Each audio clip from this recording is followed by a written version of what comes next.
A sunny day at the park turns into an unexpected confrontation when a mother's love is questioned. What unfolds will challenge everything you thought you knew about family and prejudice.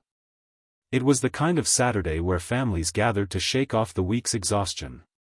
The sun hung lazily in the sky over Shady Oak Park, a suburban haven in Tulsa, Oklahoma, where towering trees framed neatly manicured lawns. The playground buzzed with life, children laughing, the squeak of swings, and parents chatting on benches nearby. Among the joyful chaos, a young girl with strawberry blonde hair chased her kite, her laughter echoing as it dipped and soared above the grass.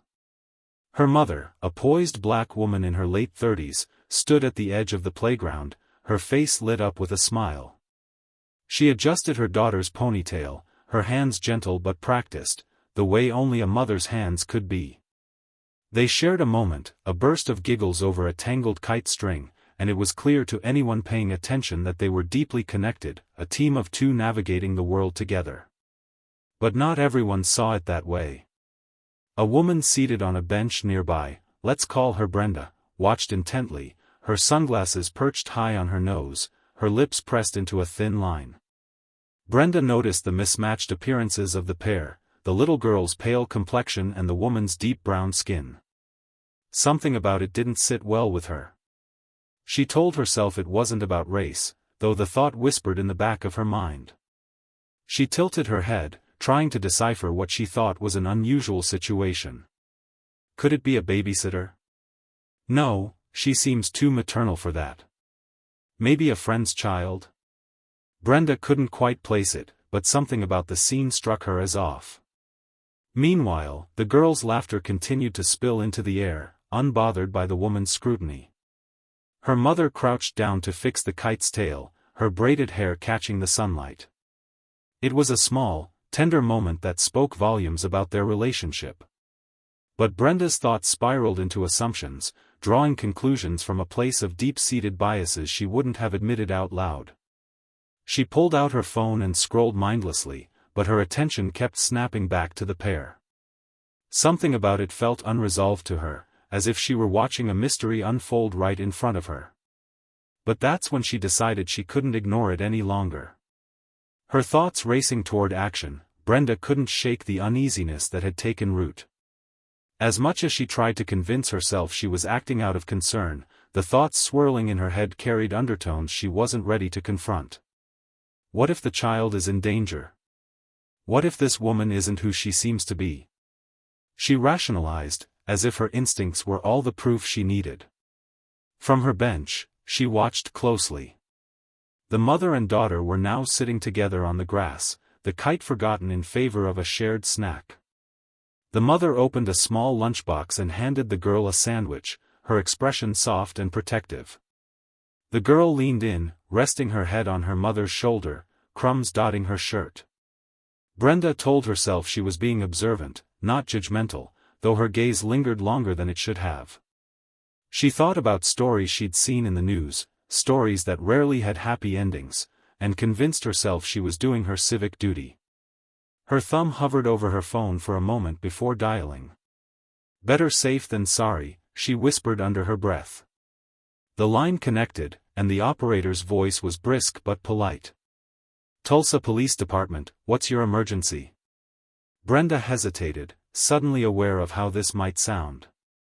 Hi, I'm at Shady Oak Park, and there's a woman here with a little girl. They don't look like they're related, and it seems suspicious, she said, her voice lowering on the last word as if she were unsure. The operator's tone shifted slightly. Can you describe what you mean by suspicious? Brenda stumbled. The child is white, and the woman is black. They're acting close, but I don't think they're family. I mean, maybe it's nothing, but... Her words trailed off, leaving a weighty silence on the line. Officers will be dispatched to check it out, the operator said as she hung up. Brenda glanced back at the pair. The mother was helping the girl wipe her hands with a napkin, her movements tender and precise. For a brief moment, Brenda wondered if she had overstepped, if maybe this was none of her business. But then she convinced herself she had done the right thing. What harm could it do to make sure? The park's easygoing atmosphere shifted as two police cruisers pulled into the nearby lot, their flashing lights drawing attention. Parents stopped mid-conversation, kids paused on the jungle gym, and heads turned toward the scene unfolding near the playground. Brenda adjusted her sunglasses, her heart racing as she watched the officers step out of their vehicles. She felt a strange mix of validation and apprehension. They'll sort it out, she thought, though the unease wouldn't quite leave her. The mother, still seated on the grass with her daughter, didn't notice the commotion at first. Her back was to the lot, her focus entirely on the little girl who was now showing her a flower she had plucked from the grass. It wasn't until the officers approached that the woman's smile faded. "Ma'am," one of the officers called out, his tone firm but not yet aggressive. The mother looked up, her brow furrowed in confusion. "Yes," she replied, standing up slowly and positioning herself slightly in front of the child. Her voice was calm, but her eyes darted to the officers' hands resting on their belts. "We received a call about a potential situation involving you and the child," the officer continued, his gaze shifting briefly to the little girl who was now clutching her mother's hand. "Can you tell us what's going on here?" The mother glanced around, noticing the small crowd that had begun to form at a cautious distance. Brenda stayed seated on her bench, trying to appear indifferent, though her eyes never left the scene. "What exactly is the issue?" the mother asked, her voice measured. The second officer spoke up. "The report suggested that this child might not be with her rightful guardian. Can you provide some identification or explain your relationship with her?" The mother's lips parted slightly, as if the words she wanted to say had been caught in her throat. She crouched down to meet her daughter's eyes. "Honey, can you stay right here for a moment?" she said softly. The girl nodded, her expression confused but trusting. As the mother stood, she reached into her bag and pulled out her wallet, her movements deliberate, her body language signaling compliance. "This is my daughter," she said firmly. "Her name is Ellie, and I adopted her 3 years ago." The first officer glanced at his partner, then back at the mother. "Do you have any paperwork or documentation to support that?" "Yes," the mother replied, her voice still steady but laced with frustration. "I have copies of the adoption papers in my bag. May I retrieve them?" The officers nodded, but the tension in the air was palpable. The crowd whispered among themselves, and Brenda could feel her stomach tightening. The mother pulled out a neatly folded document and handed it to the officer, her hand trembling slightly. "This will explain everything," she said. The officer unfolded the papers, scanning them carefully. His face remained neutral, but his silence seemed to stretch forever. But before he could speak, someone in the crowd muttered, loud enough for everyone to hear, "This feels wrong." The words hung heavy in the air, adding to the mounting tension. The officer handed the papers to his partner, who examined them just as intently. The crowd edged closer, the whispers growing louder as curiosity fought against propriety. Ellie clung to her mother's leg, her small fingers gripping tightly as she looked up with wide, uncomprehending eyes. The mother took a deep breath, her voice calm but carrying a quiet strength. "Her name is Ellie, and she's my daughter in every way that matters. I adopted her when she was just a baby. Her birth parents," her voice caught for a moment, and she pressed her lips together before continuing. "They couldn't care for her, and I knew I could give her the life she deserved." She paused, letting the weight of her words settle over the crowd. "We've been through so much together, every scraped knee, every first day of school, every bedtime story. Those moments are ours. And no one," her voice sharpened slightly, her gaze sweeping over the onlookers, "no one gets to question the love I have for my daughter because of how we look." The officer holding the papers looked up, his expression softening. "Everything seems to check out," he said, folding the documents carefully and handing them back. "I'm sorry for the misunderstanding, ma'am." But the mother wasn't finished. She turned her attention to the crowd, her posture tall and resolute. This right here, is what we face every day. People who think they know better, who can't see past their own assumptions. Families come in all shapes and colors.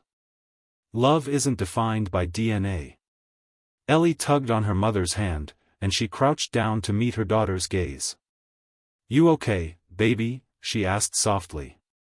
Ellie nodded, her small face lighting up with a smile that seemed to pierce through the tension. The mother straightened again, looking directly at the officers. "I hope this is a lesson for everyone here. We all need to think twice before we act, because moments like this, they leave scars." Her voice cracked slightly, but she didn't flinch, her strength unwavering. The crowd was silent now, the earlier murmurs replaced by a heavy, collective guilt. Brenda sat frozen on the bench, her stomach churning as she realized the weight of her actions. She had intended to help, or so she told herself, but now the truth lay bare, her assumptions had caused harm.